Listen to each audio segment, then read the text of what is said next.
탄넨베르크의 자연신학 오늘 53번째 강독하겠습니다.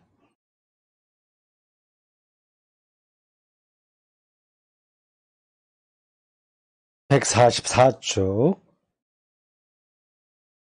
위에서 6째 줄입니다. 참 그것도 우연이네요. 52강도 6줄서부터 시작하는데 53강도 6째 줄부터 시작합니다.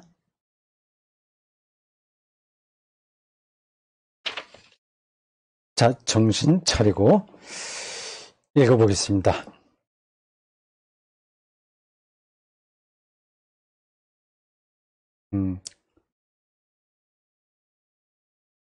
우발성으로 말할 수 있는 새로운 사건은 이미 그 역사 맥락 속에서 시야처럼 거기에 담겨 있는 거다. 과거에 있었던 거다. 우리가 현재죠. 미래는 아직 오지 않았어요. 앞으로 50년 후 그 인류의 미래, 그게 지금 여기에 들어와 있는 거죠. 네, 그런 뜻입니다, 이게. 근데 그게 실감은 안 나죠. 뭐가 그래? 과거에 있었던 결과로 이렇게 가는 거지. 그걸 역사를 전혀 다르게 보는 겁니다. 역사의 흐름을 과거의 원인이 결과로 맺어진 거라고 보는 거는 짧은 시간에는 그게 맞는 거예요. 근데 그 큰 범주가 더 큰 쪽으로 보면 오히려 미래의 사건이 아직 이 안에서 우리가 다 해석해낼 수 없는 그 새로운 그 사건이 씨앗으로 여기 우리 오늘 현재 이 역사 안에 들어와 있는 거죠. 좀 이상하죠? 그 설명드려요. 어떻게 말을 해야 될까요? 그건 뭐 지난 52강 거의 마지막 대목에서 대구 성서 아카데미 사이트를 한 예로 들어서 설명했습니다. 한 개인도 마찬가지죠. 지금 제가 이렇게 강독하고 책도 쓰고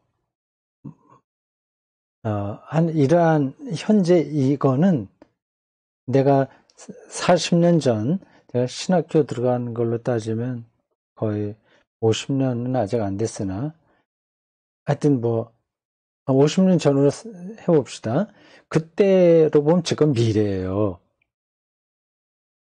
이건 전혀 상상할 수 없는 거죠. 현재란 말, 지금요. 지금과 그 50년 전 제가 신학교 들어갈 정도의 그때 한 18, 19살인가? 뭐 하여튼 그때 신학교 들어간다고 생각합시다. 그때로 본다면 그걸 현재라고 생각한다면 지금의 나는 미래잖아요. 뭐 그냥 좀 생각을 할 수 있지.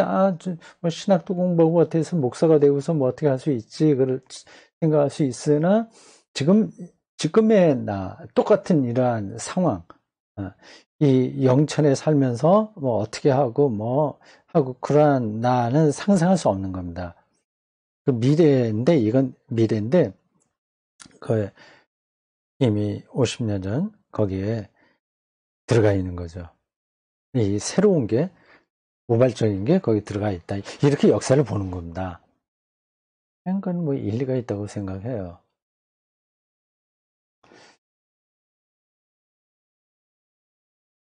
그 미래가 그렇게 우리에게 현재 들어와서 오늘의 우리의 삶을 변화시키는 거죠. 거기서 우리가 역사를 경험하는 거죠. 연속성이 그 안에서 벌어지게 되는 거죠.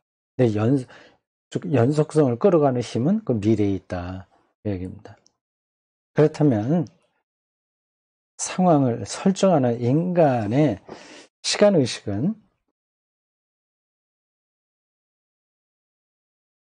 앞선 발생 사건들을 조명하는 우발적 사건들의 유일한 동기인가?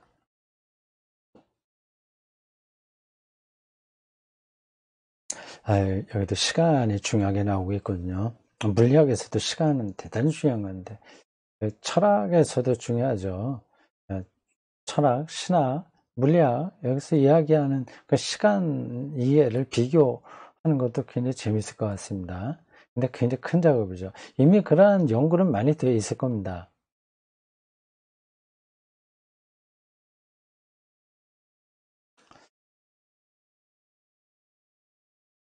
상황을 설정하는 인간의 시간의식은 과거, 현재, 미래 시간의식이에요.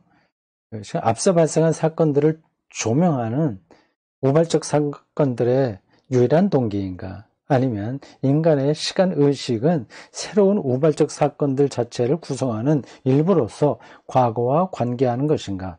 이와 같은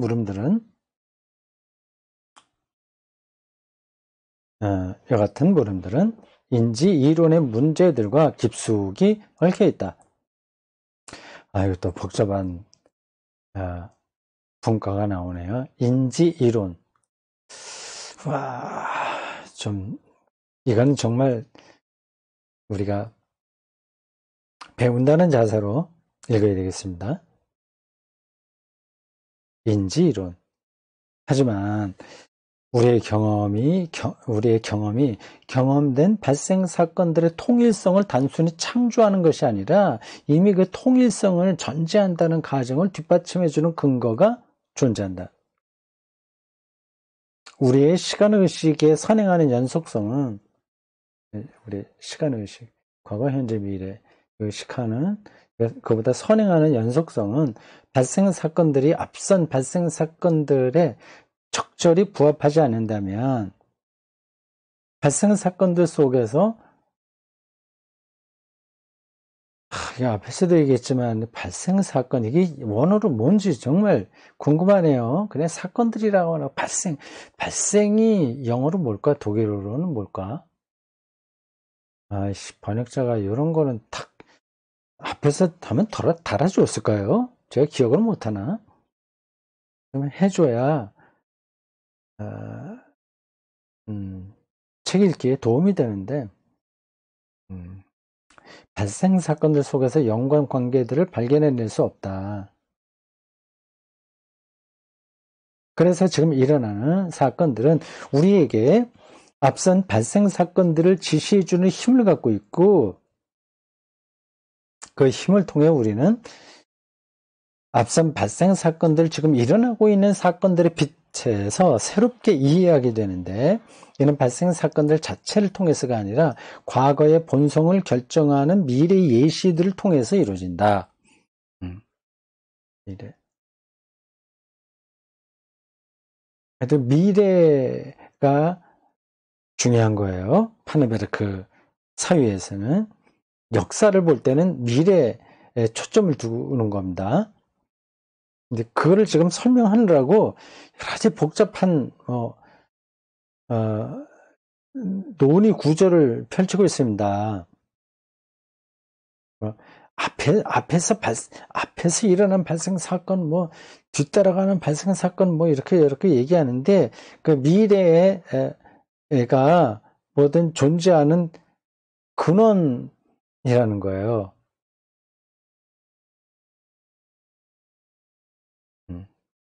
이때 미래는 발생 사건들 속에서 시작하면, 우리의 의식은 그걸 따라가는 거겠죠. 발생 사건들과의 연관 관계들을 인식함으로써 그 미래를 얘기한다. 이렇게 관계들을 발생 사건들의 연관 관계를 인식함으로써 뭐가 있었고 뉴턴이 어땠고 닐스 보어가 어떻고 아인슈타인이 어떻고 패러데이가 어떻고 쭉 그런 물리학을 얘기한다고 하더라도 그런 것도 연관 관계들을 우리가 인식함으로써 그러면 물리학의 미래는 어떨 거다. 그걸 이제 얘기 한다는 거죠. 미리 내다본다는 겁니다.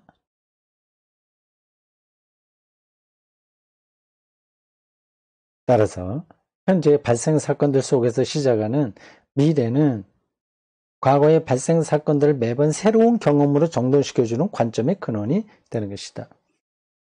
뭐, 요게 이제 정리된 문장입니다. 요것만 알면 앞에 복잡하게 설명된 거 다 몰라도 돼요.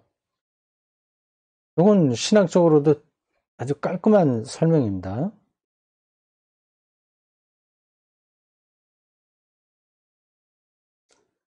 미래를 얘기하잖아요. 그 빛에서 과거에 있었던 것들이 어떤 연속성,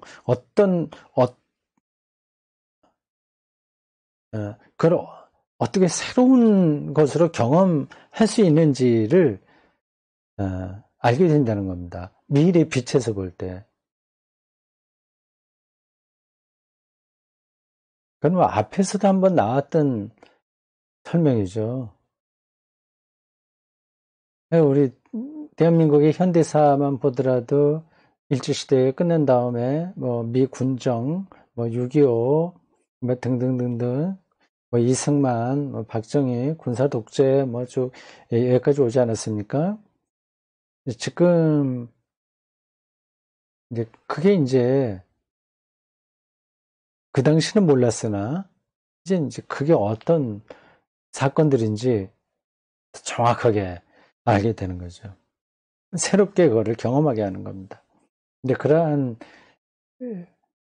그 인식, 여기서 뭐 인지 이론이라고 그런 것 같은데 그런 것들을 잘 밝히 볼 줄 아는 사람들이 역사학자라고 할 수 있겠죠.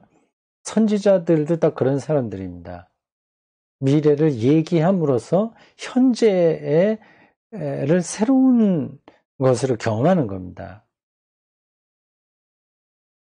근데 그 미래를 얘기하는 거는 또 저절로 되는 게 아니라 그 발생 사건들의 흐름을 뚫어볼 때 아는 거죠. 물리학도 그런 거예요. 그리스 철학부터 시작해서 중세기에 걸쳐서 쭉 오는 것들을 뚫어보고 자연의 세계와 원리가 어떻게 지금 내려왔구나 하는 걸 알게 되면 요거는 그 다음에 이런 거지. 그래서 아인슈타인의 뭐 블랙홀 이런 것도 계산이 나오고 하는 겁니다. 그러니까 물리학자들이 하는 활동과 선지자들의 활동이 근본적으로는 다르지 않습니다.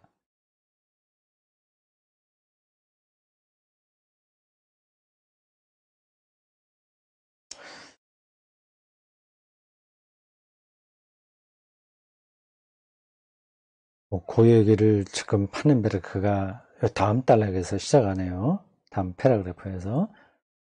내가 느꼈던 거를 하고 싶었던 얘기를 파넨베르크가 딱딱 집어서 해주는 겁니다.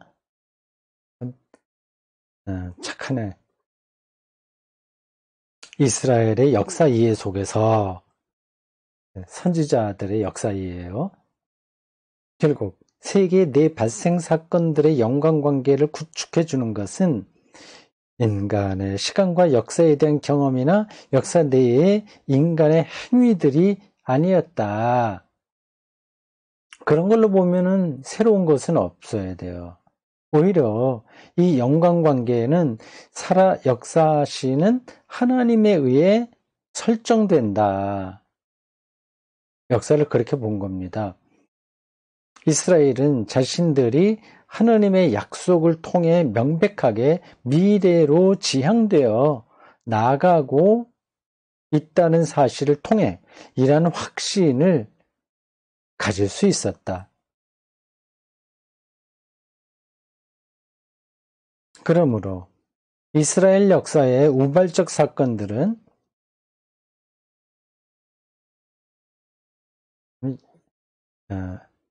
여러 번 반복해서 여러 가지 방식으로 이러한 설명은 성경에 나와요.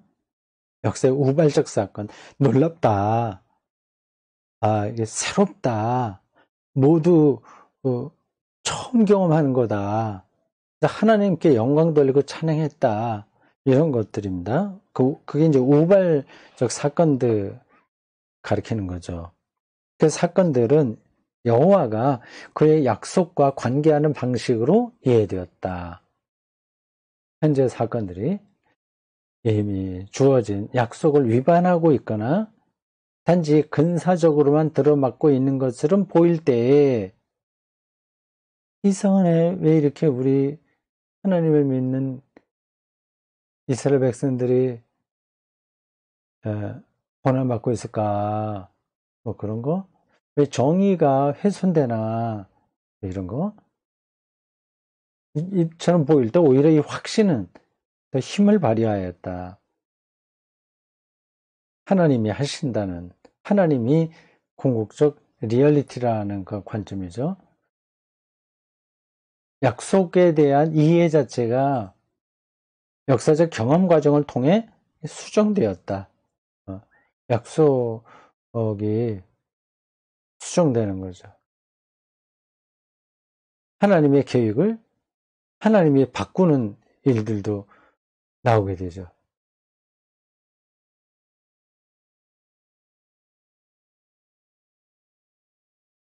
따라서 여호와는 신실한 분으로서 각 새로운 행위들을 앞서의 행위들에 소급시킴으로써 발생 사건들의 통일성을 근거 짓고 있는 분으로 경험되었다. 하나님은 손수 행한 일을 저버리지 않는다. 시편 138편 8절. 목적을 통해 조명해 볼 때 하나님의 신실하심은 곧 연속되는 발생 사건들 속에서 연관관계를 설정하는 토대가 된다. 그대로 진행된다는 얘기가 아니라 그 연관관계를 하나님이 우연한 사건, 우발적인 사건들을 통해서 새로운 빛으로 비추신다는 거죠. 그래서 선지자들이 새롭게 깨달은 거죠. 이스라엘 백성들을 대표하는 선지자들이요.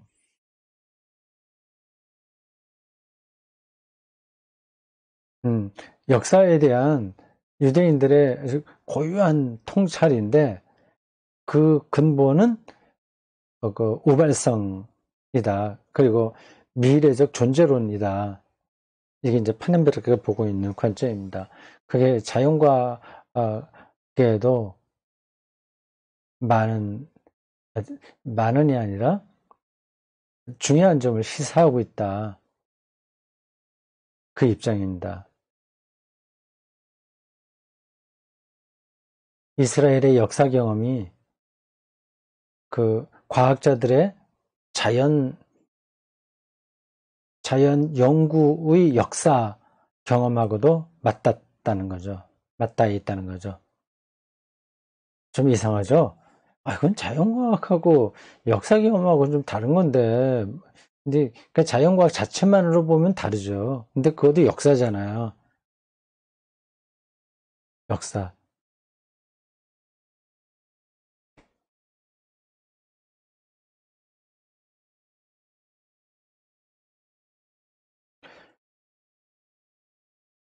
이러한 이스라엘 선지자들의 역사 이해에 근거하여 이제는 초기 기독교로 넘어와요.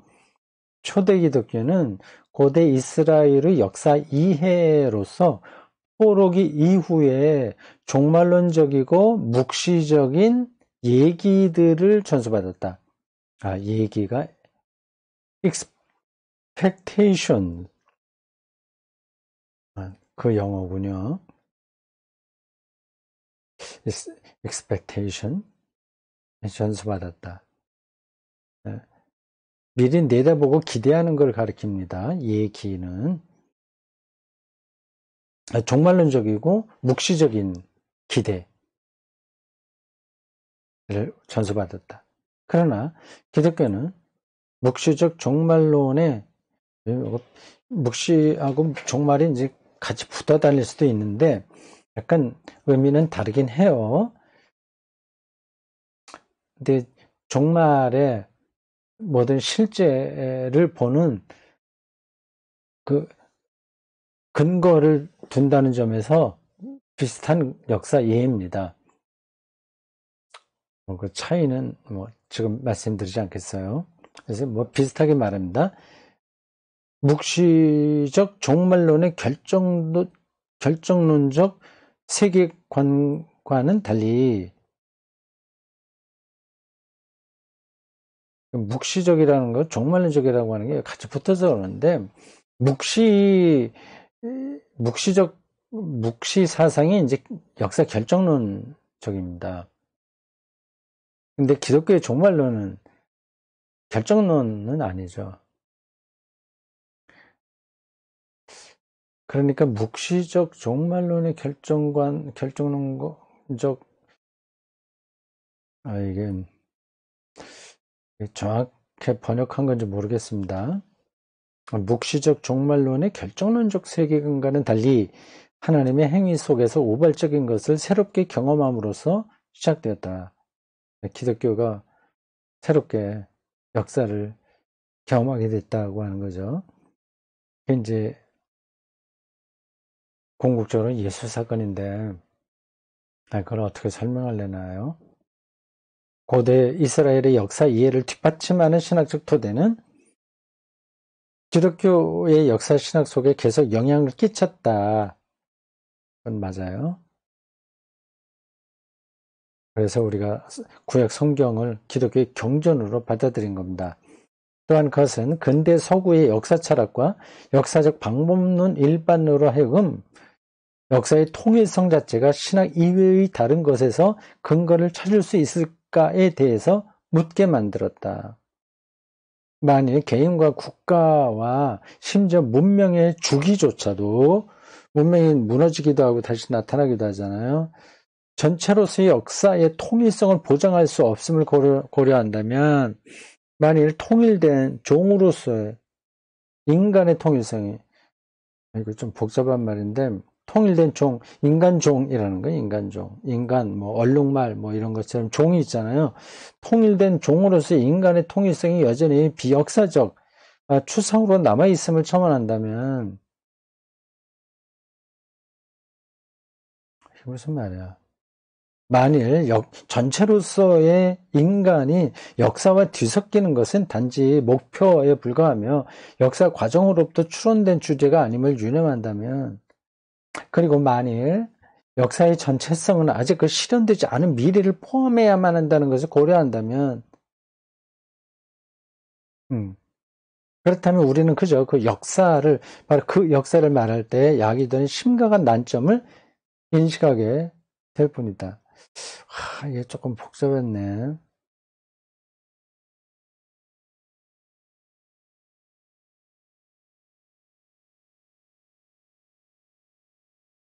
이거는 더 천천히도 읽어봐야 되겠어요.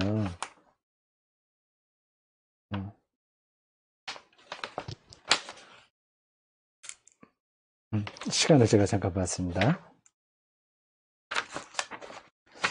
요거는 어떻게 할까? 이 패러그래프를 그냥 읽은 것으로 넘어가 버릴까요? 다시 또 읽으면서 천천히 이해해 볼까요? 이해해 볼까요? 그렇게까지 할 건 없을 것 같습니다.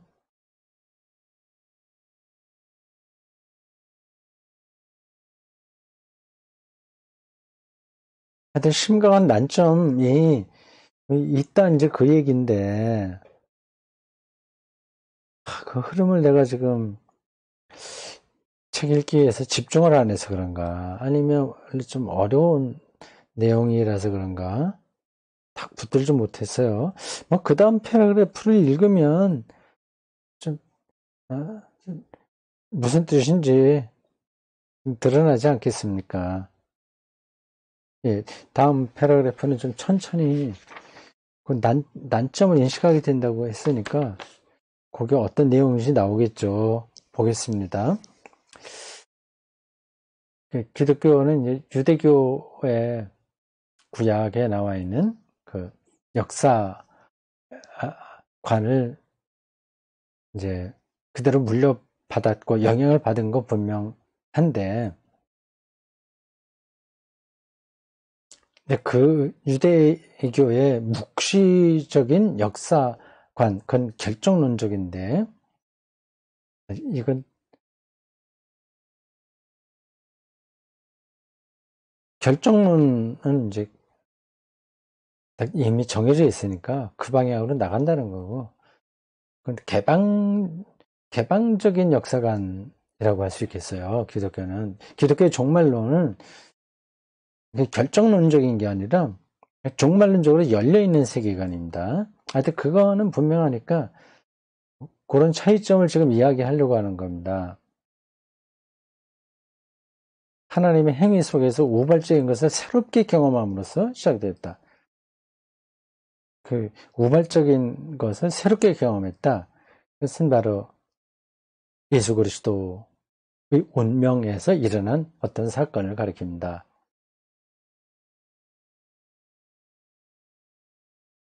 뭐 거기까지는 우리가 이해하는 데 어려움이 없어요.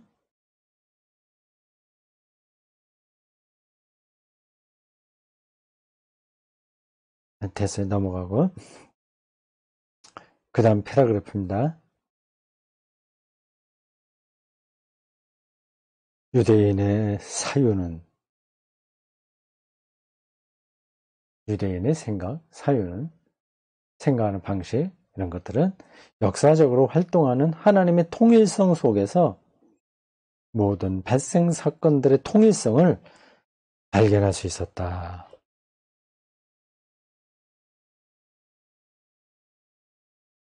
뭐 그건 맞고요.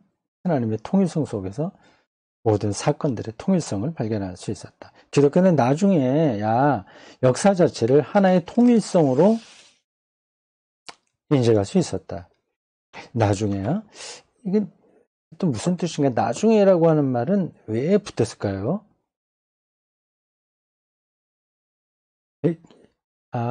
그럴걸요. 기독교도 역시 뒤따라가서 여긴 순서가 기독교가 시작해서 기독교 역사가 한참 지난 다음에 나중에야 깨닫게 됐다는 게 아니라 그 뒤를 이은 거죠.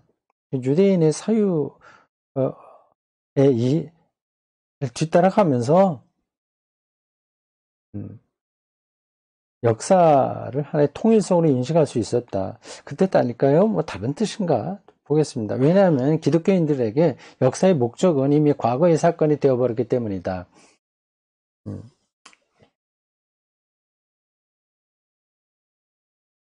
인간의 완전성은 하나님의 아들 내 수육 사건 속에서 출현한 새로운 인간 존재와 더불어 이미 발생하였다.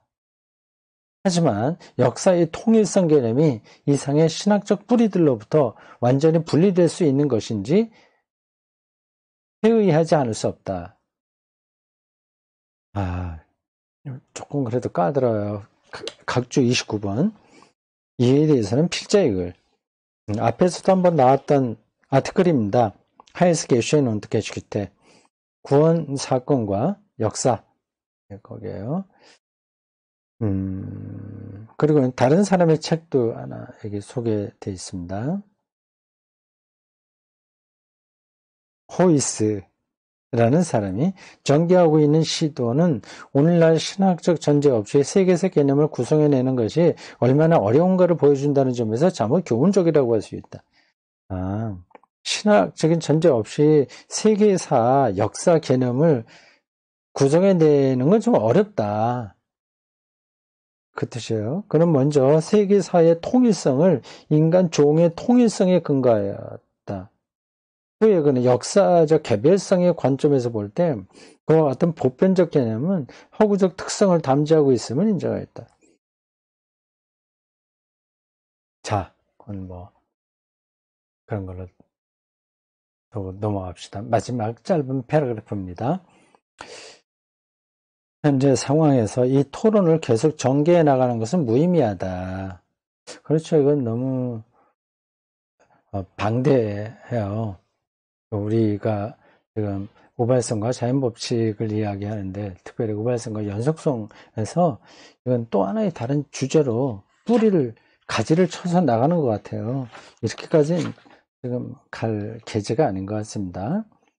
전개가 하는 게 좀 무의미하다. 대신 필자는 자연을 포함한 전체 실제, 인간의 역사도 포함되고 뭐 모든 것이 다 포함된 자연을 포함한 전체 실제, 그걸 머릿속에 두십시오. 핵심은 그거예요. 자연을 포함한 전체 실제, 인간도 거기에 포함되는 거죠. 전체 실제, 리얼리티가 이 세상에 제시된 의미의 역사로 특징 지어질 수 있는지를 물어나갈 것이다.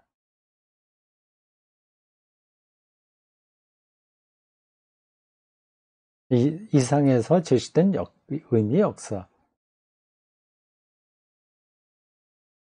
자연 내의 연관관계, 자연 내의 연관관계 요소가, 즉, 이건 뭐 자연, 과학이 얘기하는 그 세계예요. 연관관계, 자연, 네. 뭐 시간, 공간, 뭐 중력, 이런 것들 다 연관관계잖아요.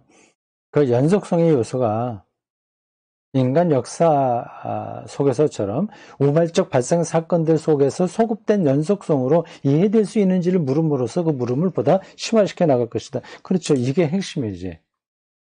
지금. 네. 인간 역사에는 우발적 사건들이 눈에 보이잖아요. 뭐, 그건 뭐, 나비 효과라고 하는 게 이제 그런 걸 특징적으로 보여주는 겁니다. 클레오파트라의 코가 조금만 높았다면 이 세계사가 달라졌다. 뭐 그런 것들입니다. 인간 역사에서는 그 이스라엘 역사에서도 그렇게 고백되는 것처럼 그런 것들은 우리가 분명하게 알 수 있는데 과연 자연 내 과학에서도 이게 가능하냐? 특별히 음, 우발적 발생 사건들 속에서 소급된 연속성. 그러니까 아인슈타인의 그 일반 상대성 이론은 뉴턴이 볼 때는 미래거든요. 우발적인 것이에요. 그런 세계가 펼쳐진 겁니다. 그러니까 뉴턴의 그 연구에서 나타난 자연의 원리들과 세계 안에 이 아인슈타인의 이 상대성 이론 이런 것들이 소급적으로 연속 될 수 있냐? 소급돼서 거기에 아까 말한 걸로 바꾸면 시야처럼 거기에 이미 들어있냐 하는 그런 얘기죠. 그러니까 뒤에 역사적으로 보면 뒤에 있는 사건이 오히려 그거를 가능하게 했다고 말할 수 있겠냐 그 얘기죠.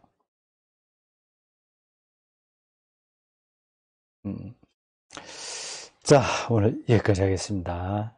수고했습니다.